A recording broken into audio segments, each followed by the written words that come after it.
eternal God, creator of this universe, whose sovereignty is revealed as man reaches out in search of holy truth, enliven the minds of these young graduates this day, that they may continue to look toward those things pertaining to the true manifestation of thy will and purpose. Help them to set aside the trivial, to avoid the mediocre, that they may glory in those aims relevant to excellence and attainment. May they dedicate their hearts these days to this great and sublime endeavor. May their days be numbered with the blessings of heaven. Endue their souls with thy triumphant spirit, when faltering may be the order of their day.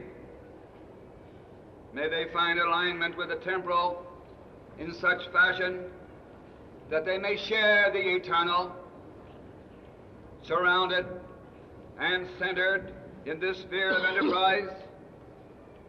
Give them, O God, daily of thy blessings, and renew them by thy Holy Spirit. Into thy hands this graduation day we commend them, and we present them through Jesus Christ our Lord. Amen.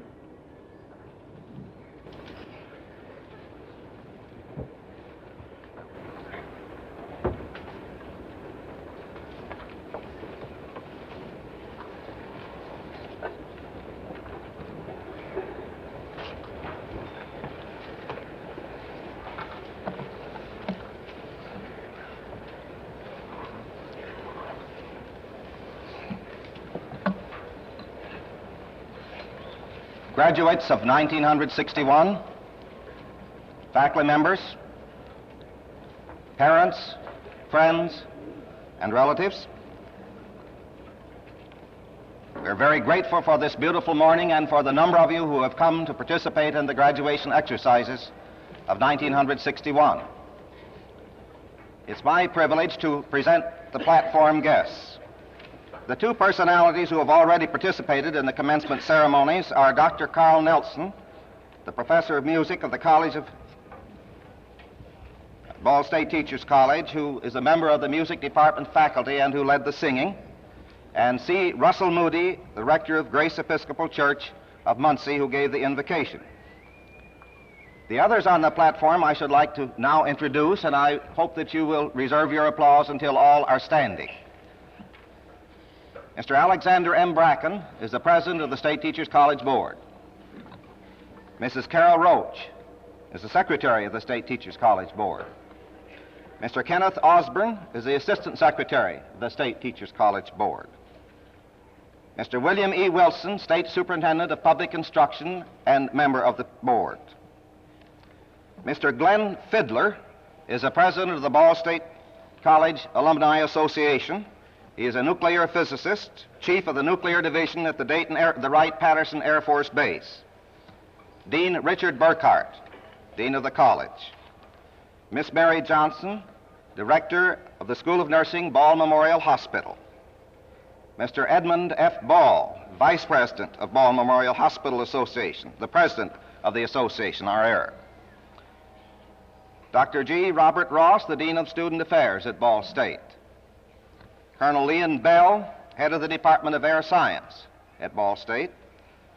Dr. Robert Kinker, the director of graduate studies at Ball State. And Miss Mary Kitchen, a member of the college staff. Now your applause, please.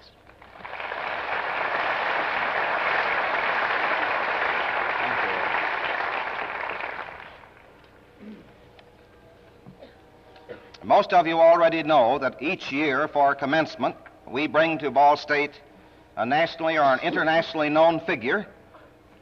This year, our speaker is Dr. Walter C. Langsam, the president of the University of Cincinnati.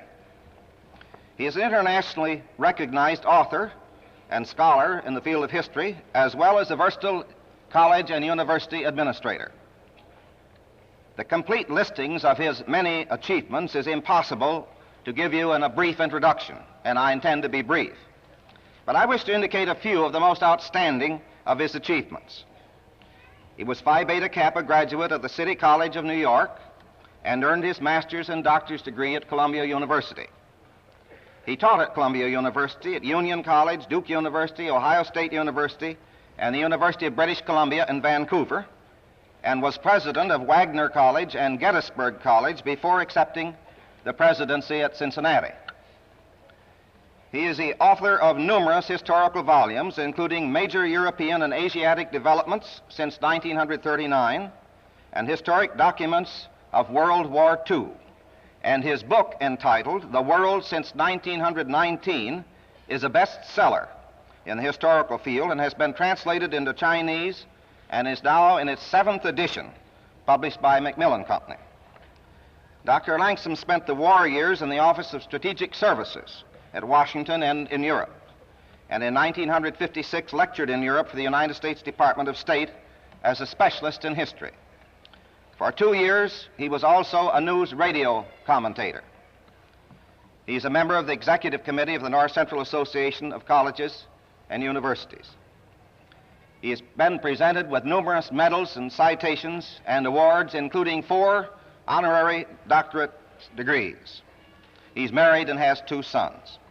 It's with real pleasure that I present to you a personal and professional friend and colleague to be the commencement speaker of 1961. Dr. Langsam's subject is, What's Right with America? Dr. Langsam.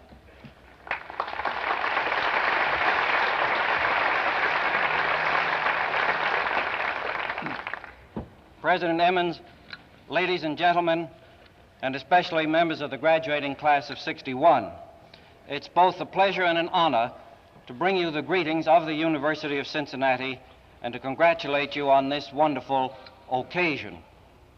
I want to congratulate you, too, on the solicitude of your administration for faculty and student welfare at Ball State.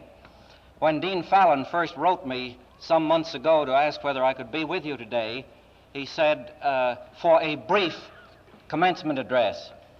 After I'd accepted, President Emens wrote me and was kind enough to say that he was very pleased I could come to make a brief address.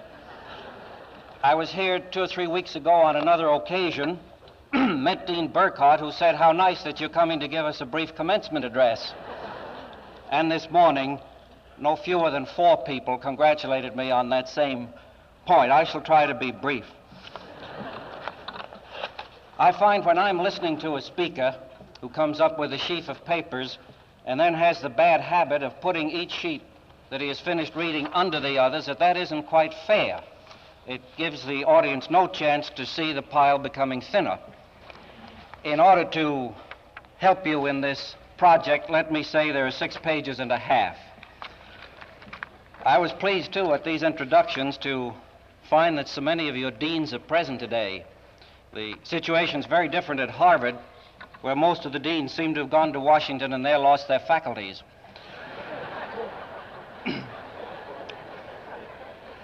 Almost without let-up, since the close of World War II, we've been exposed to a rather unpleasant symphony whose title well might be, What's Wrong with America?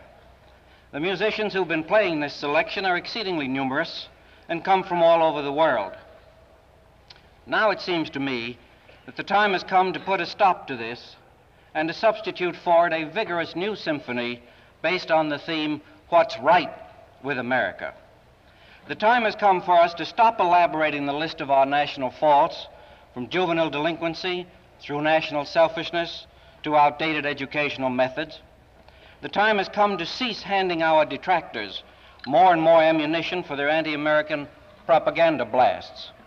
Let us instead start assembling the available facts that present a picture of an America worthy of emulation by responsible people everywhere.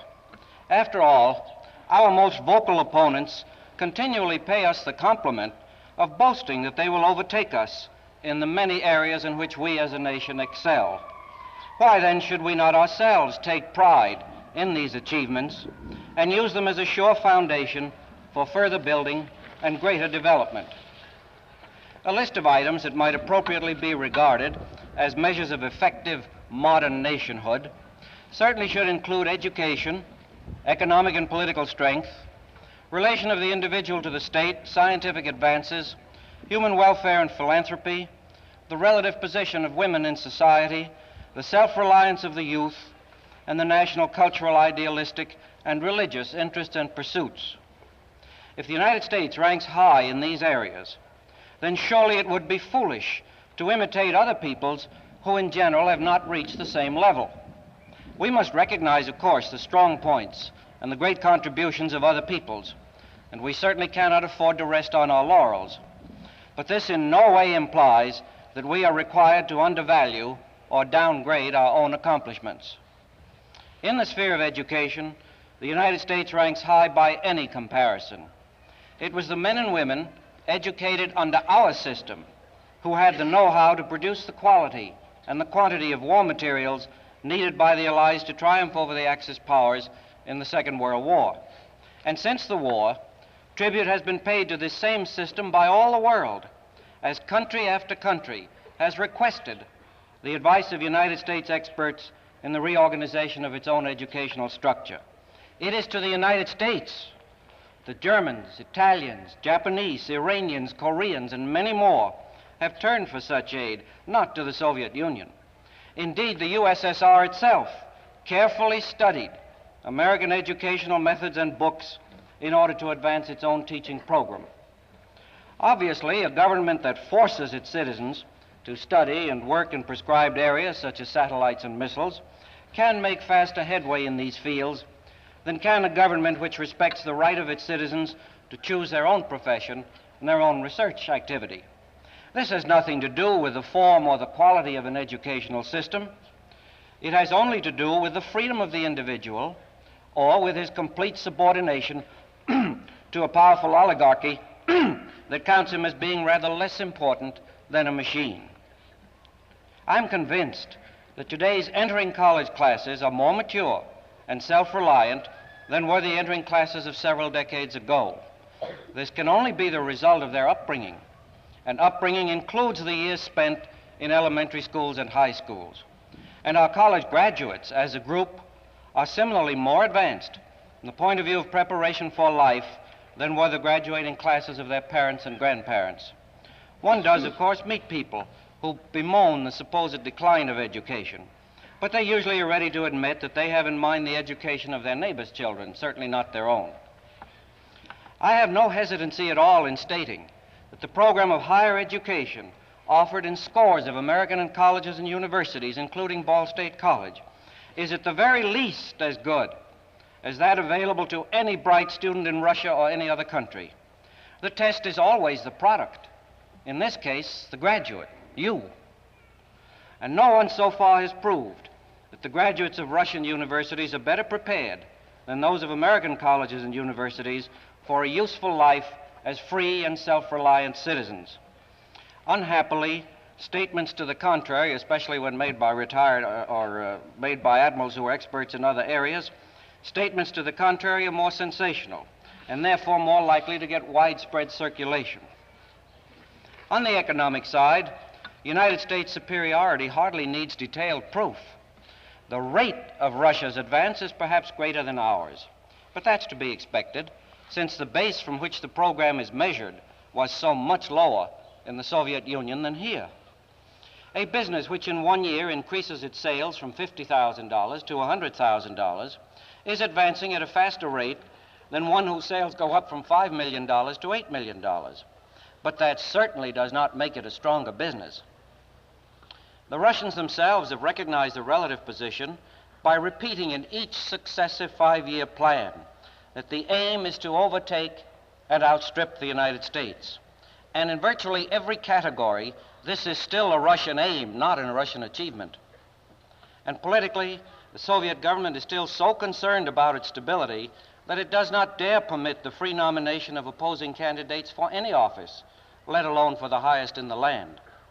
A system resting on the free support of a majority of the people is far stronger politically than one which feels the need to maintain itself by force.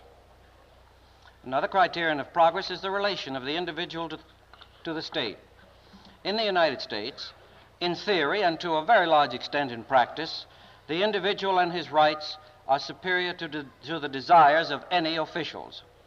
Frequent, free, and secret elections, and a press that is free to enlighten the public, serve to uphold this relation by offering the people a periodic opportunity to oust those who would change it. In Soviet theory and practice, the individual is important only insofar as he serves the power purposes of officialdom. Only those who have never lived in freedom, as is the case with all Russians, or those who have not been able to fulfill their personal power ambitions under a free system, as is the case with American communists, only those can regard the Soviet system as superior to ours. In the matter of scientific advances, the United States leads the world in technical applications and is the equal of any other country in the progress of pure science. In one case or another, some other nation may be further along. The Soviet Union in rocket fuels, Israel in the practical use of solar energy, France in the production of traditional luxuries. But from an overall point of view, the others all envy and strive to reach the standard of living resulting from the application of the latest scientific advances to everyday life in the United States. Again, public and private interest in human welfare, the spread of philanthropy, and the elevation of women to high position in the national life are more characteristic of the United States than any other large region.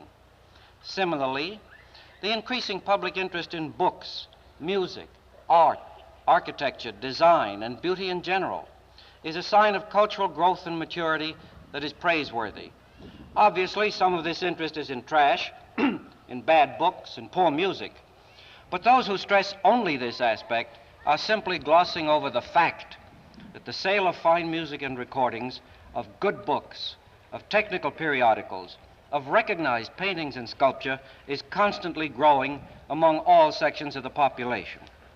On the less tangible side, church membership has been increasing in the United States in recent years, and American idealism is still as prominent as it long has been, is so great indeed that the enemies of our country can combat its effects on world opinion only by shrieking over and over again that we are materialistic and selfish and amoral. They do indeed protest too much, for if we were so obviously unidealistic, it would hardly be necessary for professional propagandists to keep on telling it to the world. These, then, are some of the important things that are right with the America which you, graduates, have inherited. Now it is your challenge and your responsibility as tomorrow's leaders to see that this precious heritage is maintained and, where possible, carried further. To fulfill this assignment, you have developed certain abilities and acquired certain characteristics. I'm not talking biologically now. You have, in essence, here at Ball State College, become well-educated men and women. The well-educated person has a free and intellectually curious mind. He has learned to tackle problems imaginatively and with keen awareness of how similar problems were met and solved by the great minds of earlier generations. The man who knows nothing about the past is, in the words of Santayana, condemned to repeat it. He who knows nothing about the past is condemned to repeat it. But the truly educated man can draw on the wisdom of the ages to help in the solution of any human problem. And recognizing the primacy of spiritual and ethical over material values, the educated man also can lead others along the paths of righteous and responsible achievement. You are fortunate to be young in this second half of the 20th century.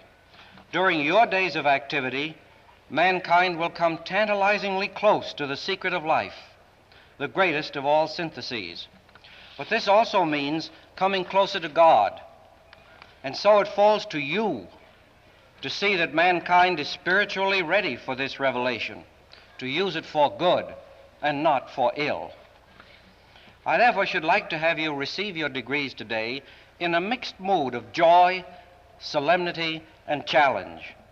May God so guide your future as to make your thoughts and actions a cause of fair pride to your parents, your children, your country, and to your alma mater, whose spirit hovers near you now. In the words of Ralph Waldo Emerson, make the most of yourself, for that is all there is of you. Thank you.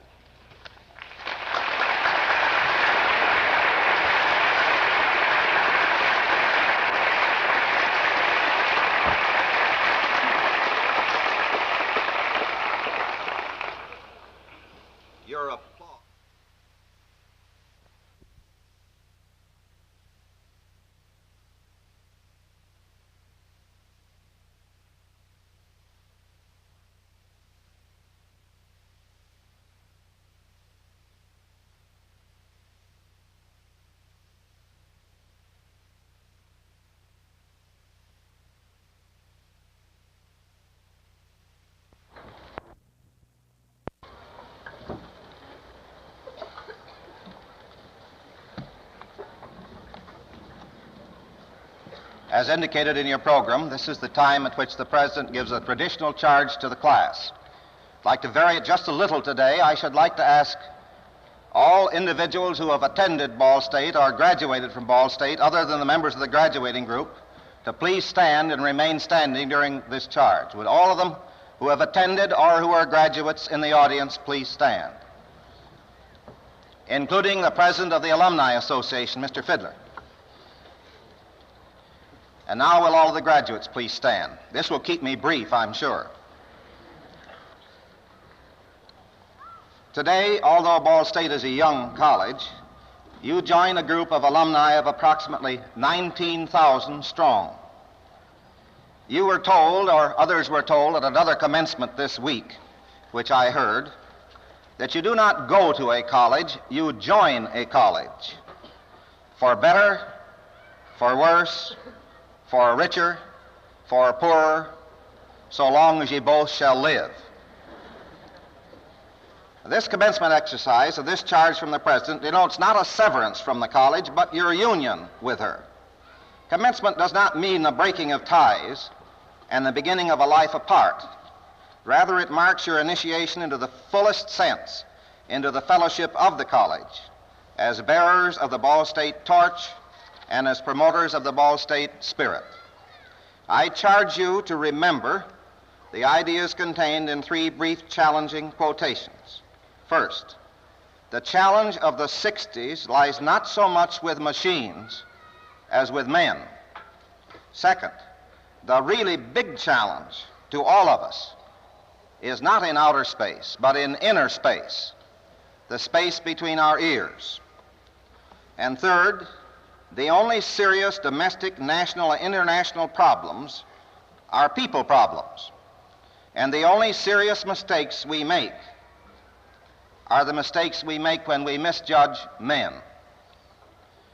So I charge you to remember that for the next 25 years or more, that what you and the other graduates say and do and are will be more important determinants of the reputation and success and the future of this college, as well as the determinants of your own success and your own happiness as you qualify for your life of service.